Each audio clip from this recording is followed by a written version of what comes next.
Good morning, Yasha Allah. This 31st day of the month. And we give thanks to the Most High for this privilege to come together and break bread. Ikanto shobo hai dayum yawa takaba. In the name of our Mashiach, Yahweh Shai, Yahusha, and the Sedapad Rovak, come to be our kingdom governor.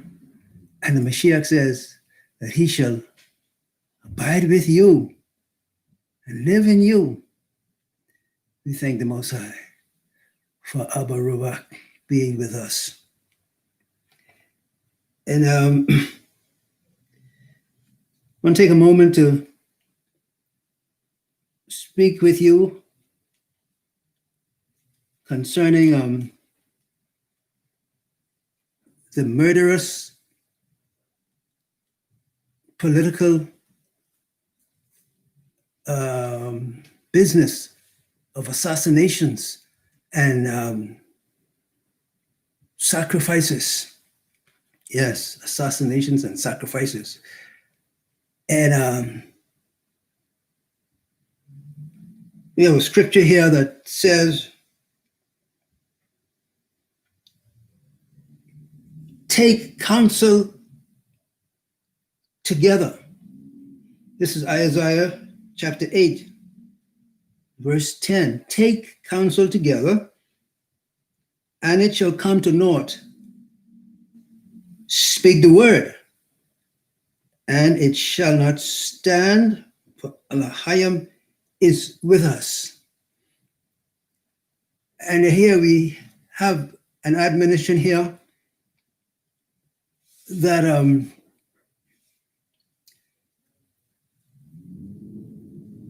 it is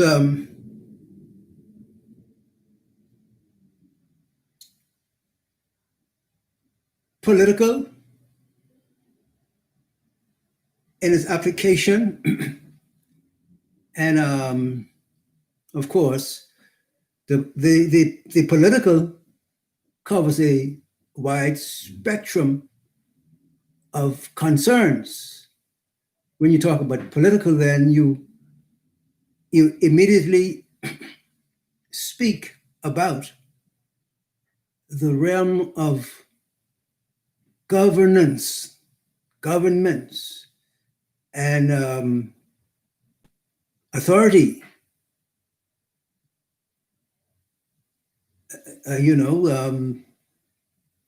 Authority in terms of who is in the seat of control when it comes to leading and guiding a nation. And as we have seen by the lessons of history, that there have been much turmoil in the midst of nations concerning who will be the dominant nation, if you will, and yet still at a higher level, who would be the dominant ruler,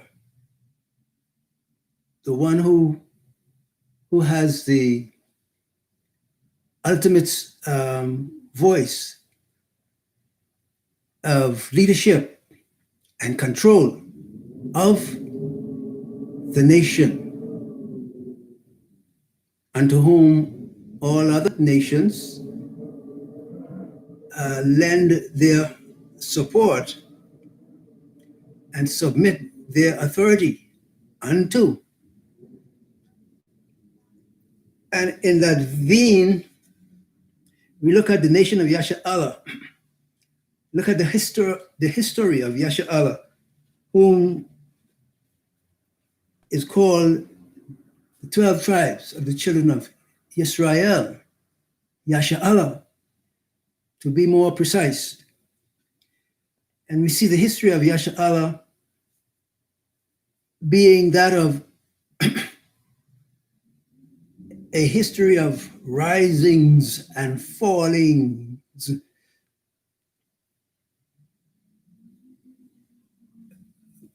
pertaining to super history.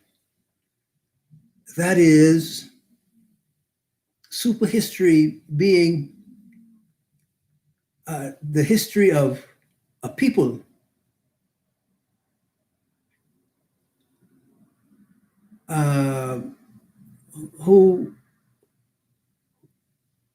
who are in the procession of a life of commitment unto the Most High Yahweh, the Father of light. In him is no darkness at all. Maker of the Shamayim and of the earth and the seas, oceans and rivers and streams, and Hashikundi in all their habitation. He is Malak. He is the king. He is the sovereign over all. And we find, according to the scriptures, then, that the people that he has chosen to be his representative in the earth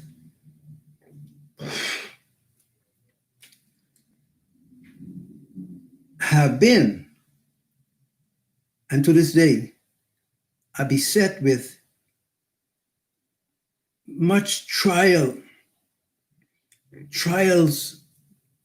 in regards to their commitment unto this Alahayim.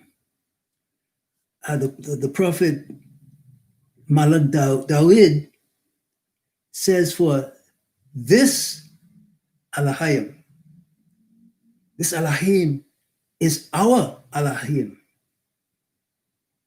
forever, ever. That's the size of it. We say that's the bottom line. That's the summation of our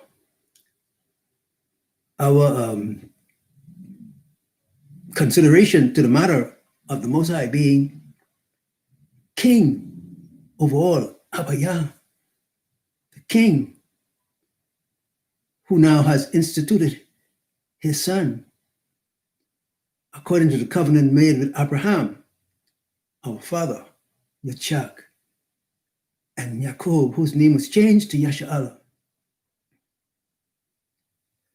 And so when we go back in the annals of super history and see the downfall or downfalls according to the historic or the historicity of the records of the nation of Yasha'Allah, whom the Most High has raised up according to his Torah, for he sought for, has always been seeking for a people that would serve him, that would serve his interests in having a nation that would be obedient to his laws, statutes, and commandments, a nation that would be desirous of walking according to his Torah. And thus, when we look at the book of beginning, that is Bereshith, or we say in Genesis, we see the actions of a concerned Elohim, Yahweh, concerned for his creation, what he made.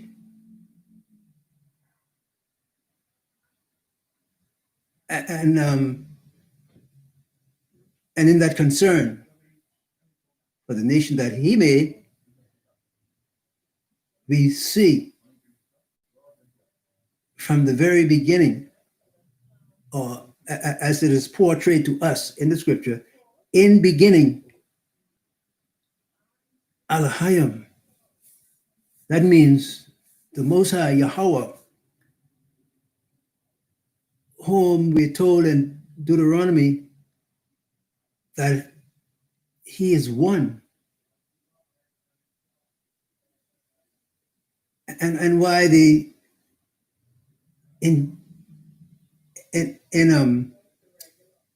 incorporation of the word one, we come to find out as the scriptures go on to declare the oneness of this Most High Elohim. We learn through the exercise in the search to understand the Torah, which from its inception, we see that it is concerned with the need of the Most High Elohim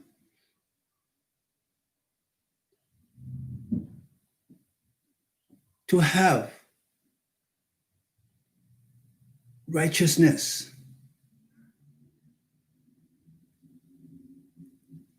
and peace in his dominion, in the areas of his dominion.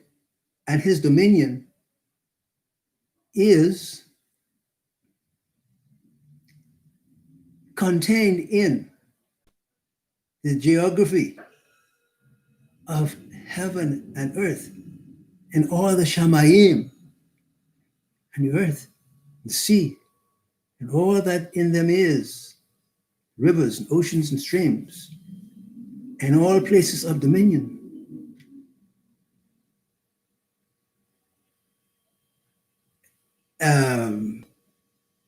We had admonished in the book of Yoel when he asked,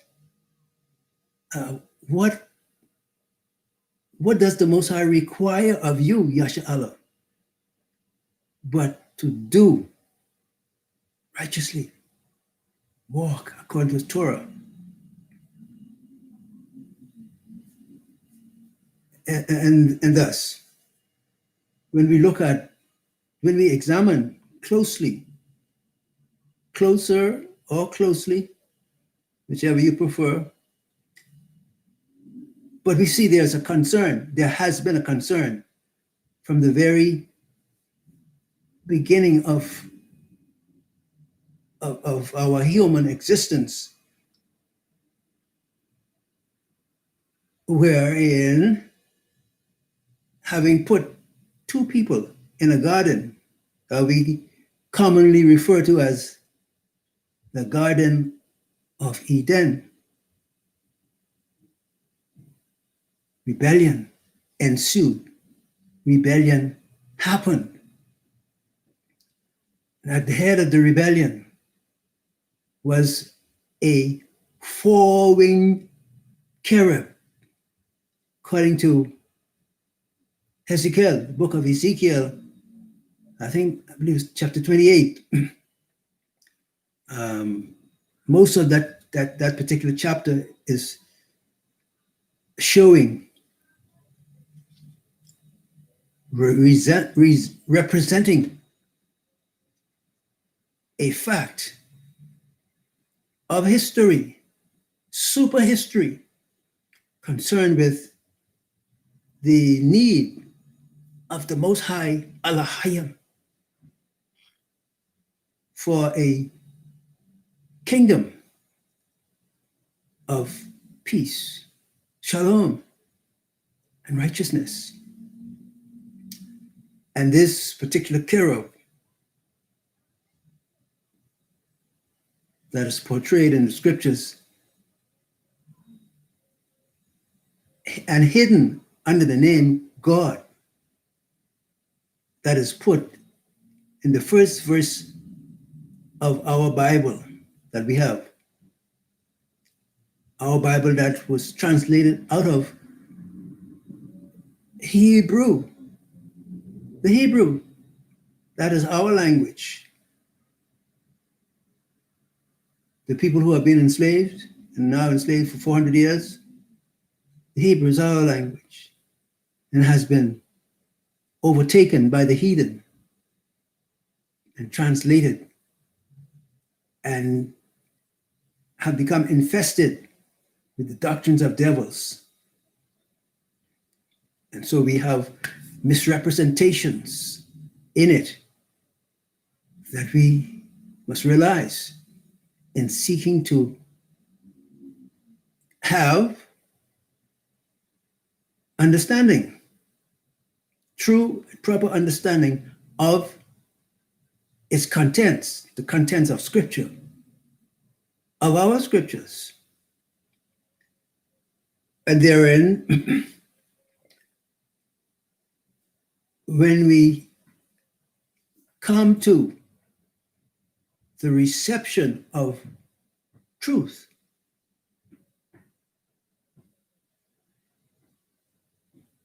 the truth and the way and the life, we can now understand, we can accept that there has been a war in the Shamayim, in the heavens, as is recorded in Revelation 12, where this four-winged cherub raised, when we say it in the regular wording, raised hell in the Shamayim out of envy against the Most High, really against the hidden one, the hidden Elohim, the Word, Takubo Shande, who was in the Father, Boshakama. And so, having this envy, according to the wisdom of Solomon, chapter 3 and verses 23 and 24, we see that envy was at the root of the commission of sin. It was envy, the sin that overtook the fellow who had his people that submitted to his will. He had them.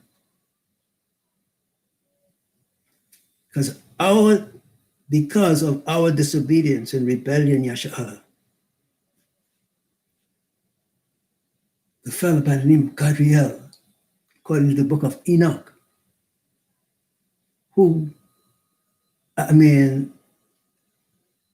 with the Malachims under his control or direction,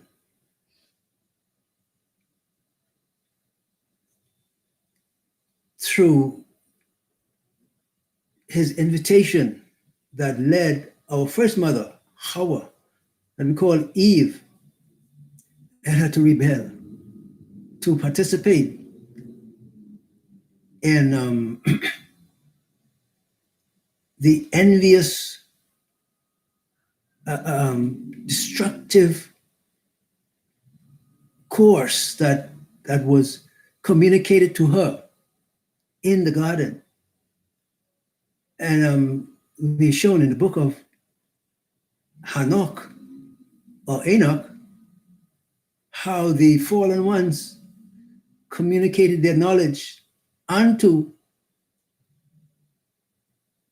the early women, the children of Hawa, or what we are told is Eve. And these daughters of Eve have yielded themselves to drink in, imbibe the doctrine of envy that we spoke about from the wisdom of Solomon. And this envy led the first woman to accept the teachings of the world of satanic evil and demonic secrecy and destruction, let in to the garden, let in to the mind, the heart of the first couple, our first parents. So the woman became, as her teacher was, envious. This is something we ought not to overlook. Same envy that was in Satan and Gadriel against the hidden Alahayim, the Mashiach, overtook the first woman, the first mother. And she yielded to the teachings of the fallen ones that taught her how to cut off her eyebrows and, and disfigure herself with paintings and all this kind of stuff that we see women do today. And surprisingly enough, but I would have to say that perhaps through a lack of knowledge, many pastors have been, I might use the word boisterous in asking their congregations, the women of their congregations, to take pride in painting up their faces like Jezebel and foment rebellion in the midst of the congregation and rebellion against the male authority. So we have, even in the teachings of our brother Myles Munroe, he advocates this leadership doctrine where there's no distinction, according to him, that there's no distinction in the authority the authority base of rulership in earth as far as it pertains to man, the male, whom the Father made first, and the male that he made first was given the authority over all the earth. Thereafter, a woman was fashioned to assist him. That is, to take orders from him and follow his instruction concerning the matters of maintaining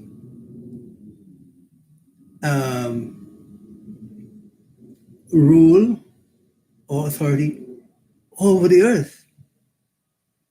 Adam was the sole authority, and the woman was given to assist him. But we would have someone like whom I regard as having been a great source of inspiration to us, as Yasha Allah, our teacher, Brother Myles Munroe, giving the instruction that the woman is co-owner of the authority. There's no difference between her and the man. That's how he put it. I'm taking it as he gave it, and showing through the scriptures. In 1 Corinthians 11, the Torah is laid down on the matter of the principle of rulership. When the Most High made Adam and gave him authority over all the earth, the woman was not in existence. And the Most High is so wise. He did the creation, constructed the creation of man and woman in such a way that we are able to see, look at these differences as he implemented the basis of authority and placed it in the man. And of course, shares it with the woman, since she had been made to be his helper. There was nobody else, no other kind of creature equal to him, or to share his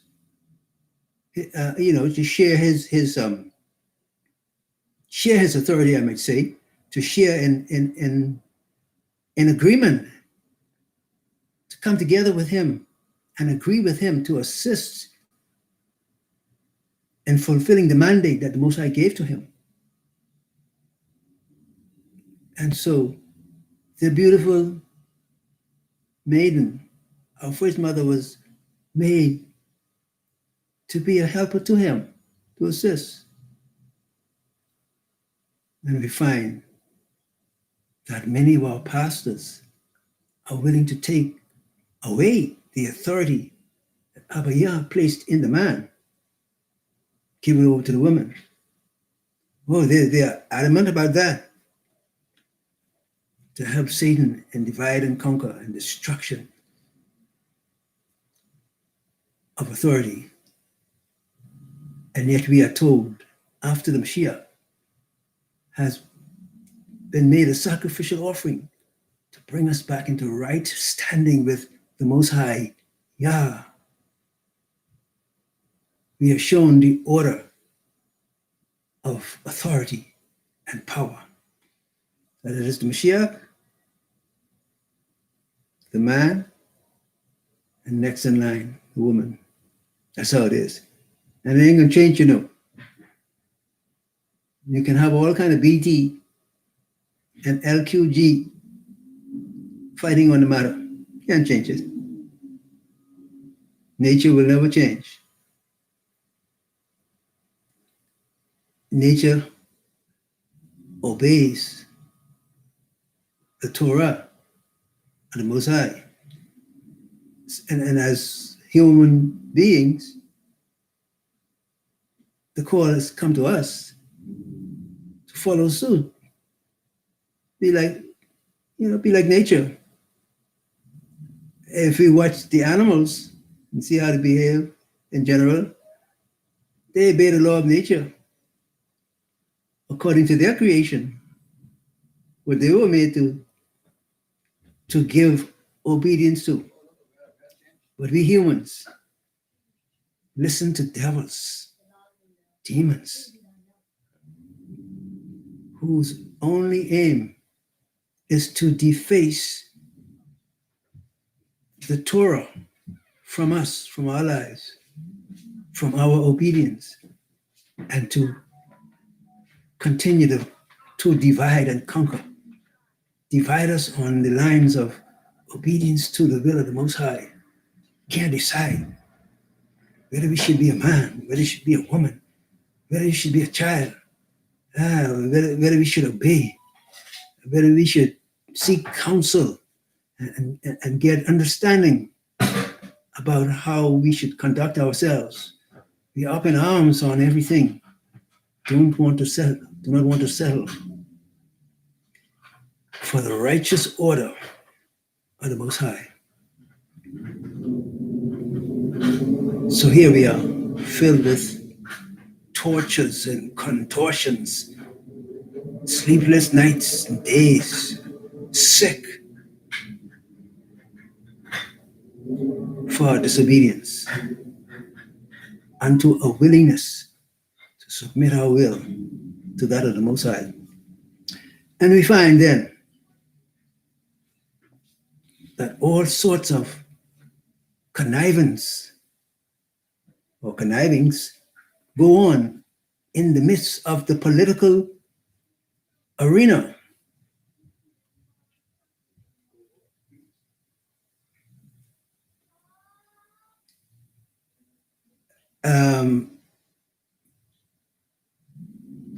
I have to use the word principally and use it guardedly through the hierarchy of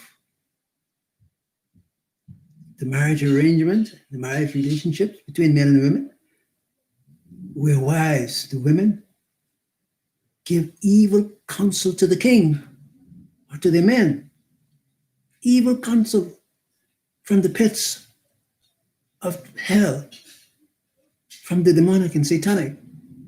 These wives, if you study the scriptures, you'll see it. Wives receive destructive advice from the evil ones to upset the stability of their relationship, or upset the power structure and the leadership of the man, and bring the kingdom down. This is what women do. This is what they have done. We're giving our attention to the Torah and to as it was in the beginning, to bring it back, to search for the old path, as it says in the book, I believe, of Isaiah. Ask for the old path and walk in those paths. As I mentioned, the political arena and the connivings of kings and queens and rulers, ever since the success of Gabriel in the Garden of Eden, we have had breakdown in the rulership structure, because women want to be the authority in the hierarchy, in the rulership structure.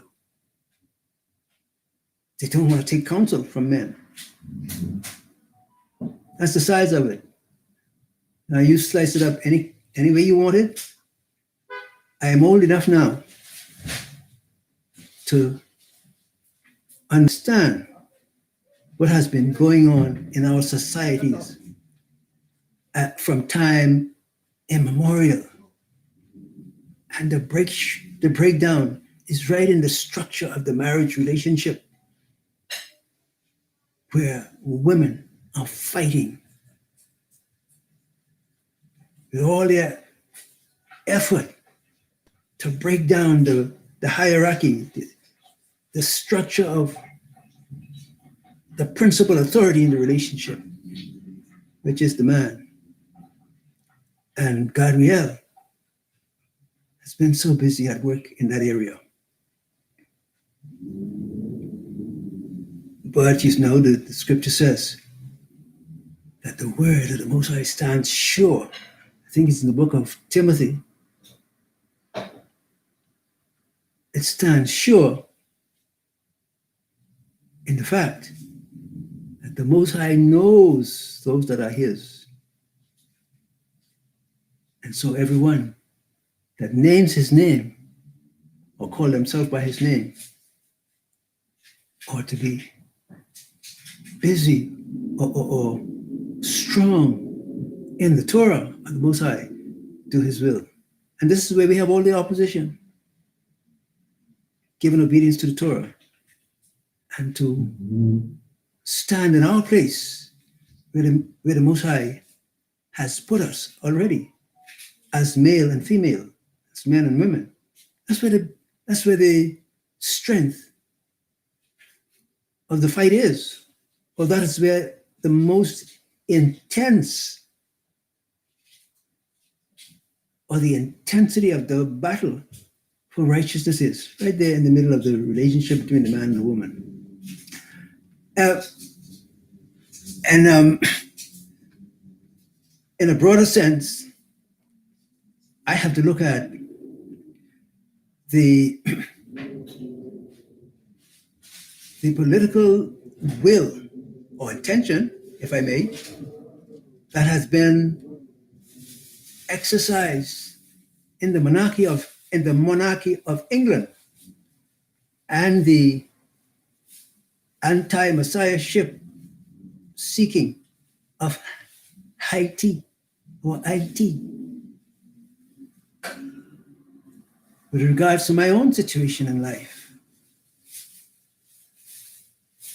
because I am fully aware of the proposition that has been set forth among these governments concerning me. Who am I? Who am I?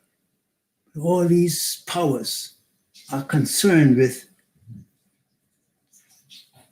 a need, as they perceive it, to kill me.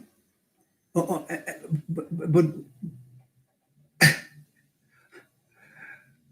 believe it or not, over and above that perceived need to kill me, they actually have sought to bend my will to accept this killing that they want to do with me, this need they have to get rid of me. I came into the world almost 70 years ago now and met death and destruction waiting for me from the hands of the monarchy of England and out of our brother Levi. I met it here, waiting for me. I'm thankful for the Most High, for allowing me to live and to have had the possibility and the grace afforded to me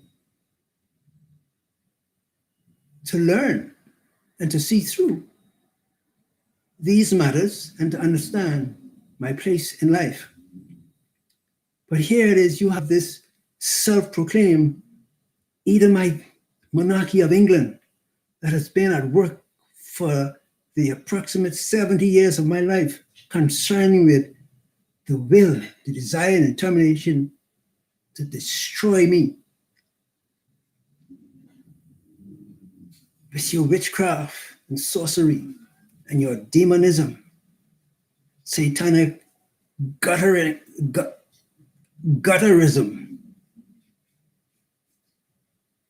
against me. And it was so laughable about it. You want me to accept it? I should accept it.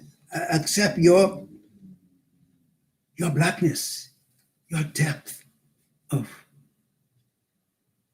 stench, because you hate the Most High and you hate someone who loves him. Therefore, you've been seeking after my life.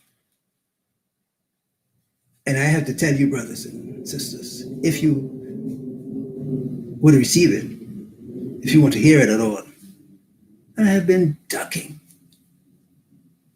destruction coming after my life because of my love for the Most High. And the monarchy of England have been in the thick, the principal maneuverings of destruction against me by the monarchy of England itself suffered untold misery from this bunch of spit against my life because of the rebellion of my people against the Most High and the undercurrent of destruction perpetrated in the enclosure of the relationship between our men and our women. That's who it is. I'm not hiding anything from you. I ain't afraid to tell you, because I suffered for it. Unknown to myself, before I learned to see who you are, to see what your agenda is against the Most High, against His Torah, and against Yasha Allah, His chosen in the earth. Take counsel together, says the prophet in verse 10 of chapter 8, and it shall come to naught. Speak the word, and it shall not stand, for Elohim is with us. This has been my only defense, and this is the defense of Yasha Allah from the beginning until now. But Yasha Allah has been stiff-necked against the Most High. Therefore, the destruction that has taken hold of us and been, as it were, a devouring fire in the midst of the 12 tribes because of the breakdown in our relationships between men and women. And because our men have been fearful of standing for the order and the honor of the Most High and the Torah. We've had all this chaos and espionage in the kingdom designs and operations between kings and kings and queens, governors and leaders of the nation, because of this breakdown in relationship, our men and women. But again, the word of the Most High stands sure. And after the death, burial, and resurrection of the Mashiach, He comes back and reinstitute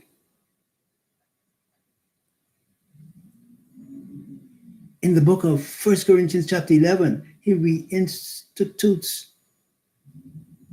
or restates the order as it was in the beginning. The Mashiach is our head, number one, and the man is next in line, and then the woman. Of course, Abba Yahweh stands overall because it is He who sends His word, Mashiach, to pay the ultimate price to bring us back and to reinstate the orders of the Torah.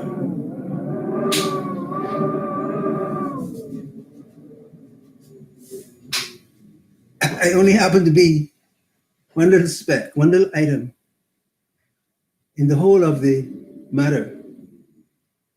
And I tell you, the monarchy of England and the Levitical priesthood of Haiti have been a terror to my life, seeking to mutilate me and destroy me because of my love for the Most High. Despicable pieces of garbage. But I give thanks and praise to the Most High, Elohim, and I'm thankful that He's on the way to set our matters straight. Say ye not a confederacy to all them to whom this people say, a confederacy. In other words, Yasha Allah, the Most High is talking to us, to Yasha Allah. And He's warning against coming together as a people and putting forth ideas to rebel against Him. This is what we have done. We thought that we were having a secret conference with our kings and our priests and kings have gotten together. And even now that the nation has been brought into a fallen condition and out of touch, walked away from the Torah, and have found that the nation has been torn apart, ripped,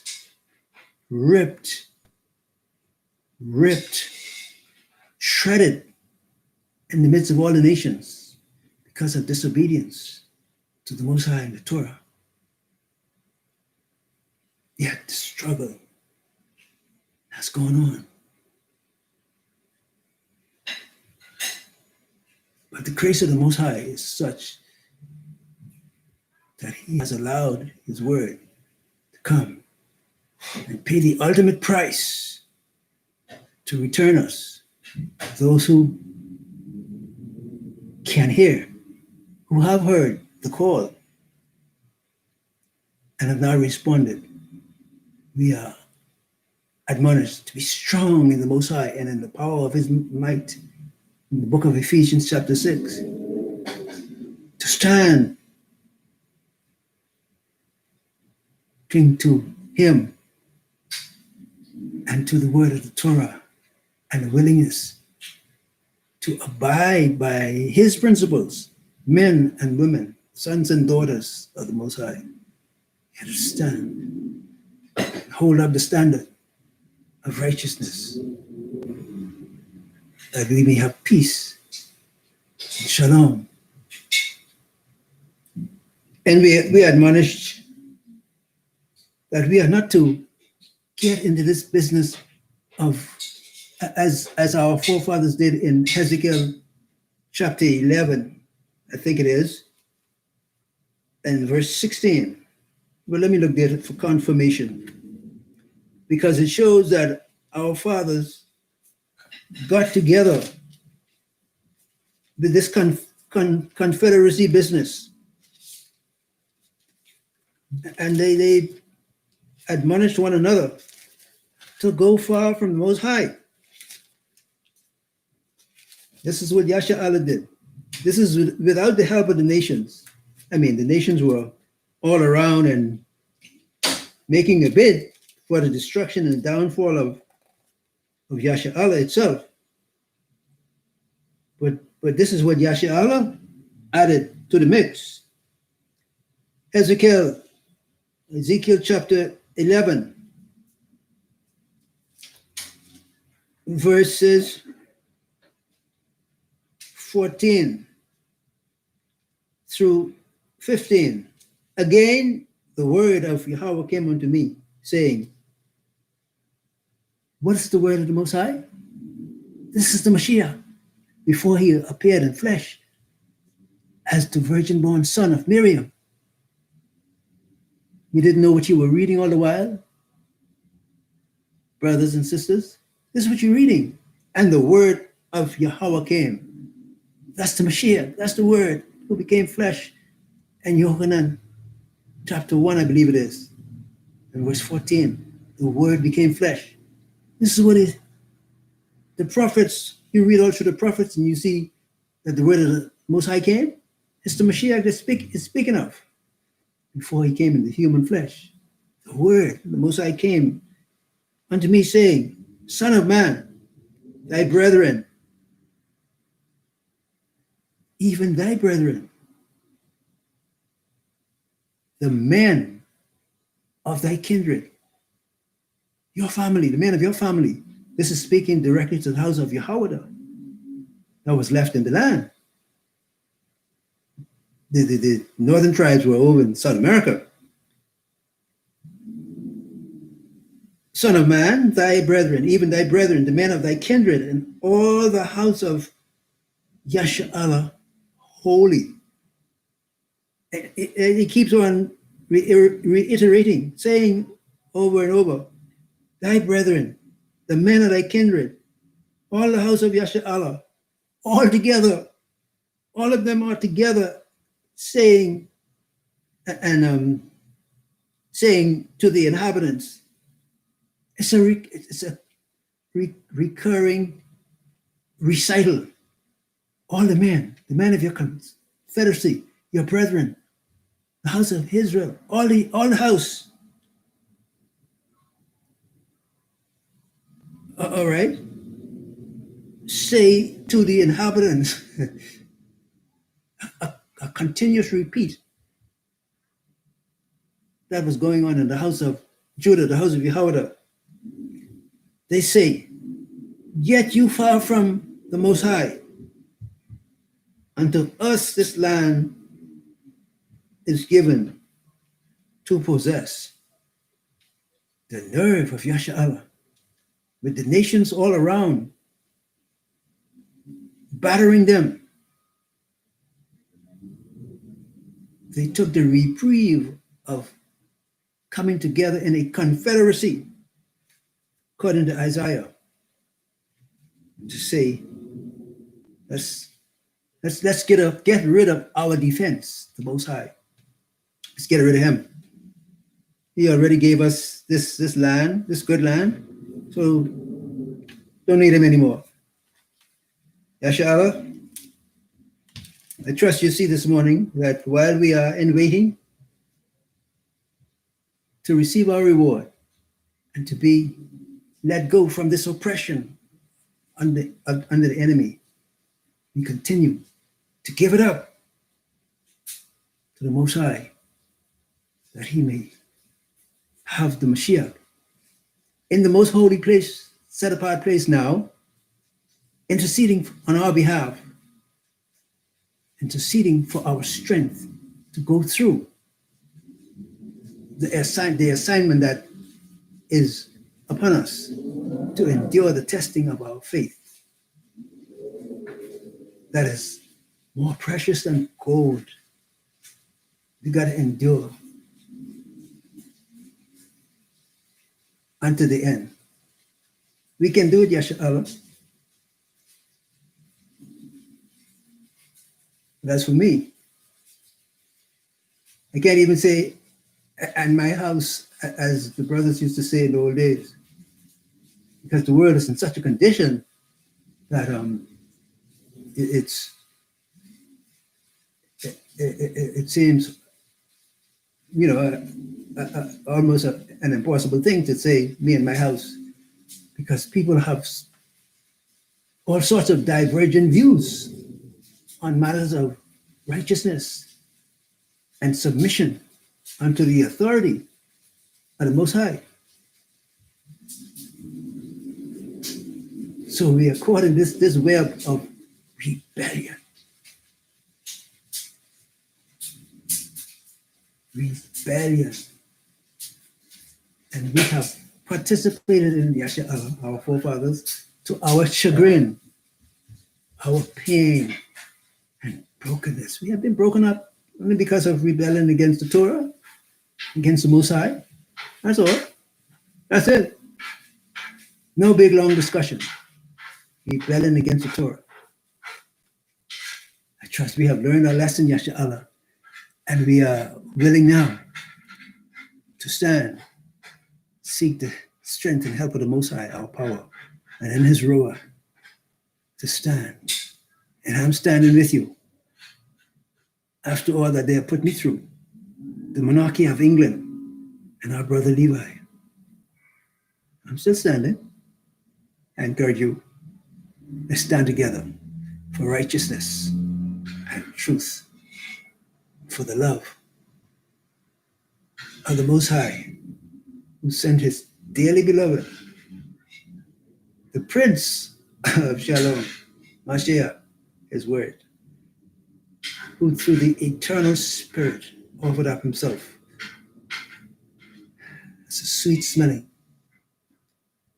sacrifice unto the Most High for the reclaim of us, for our redemption. In his name, I commit you, the house of Yasha'Allah, his house of praise, as we wait for his redemption and our release from 400 years of unbridled destruction in our midst and upon our people. Let's give the Most High a shout of praise for his love and his mercy that he extended unto our father Abraham. And he says, for his name, that his name should not be polluted among the heathen. We thank him. Thank you, Abba. Thank you. In the name of the Mashiach. And before the presence of the kingdom governor, we give thanks, our power. So let it be.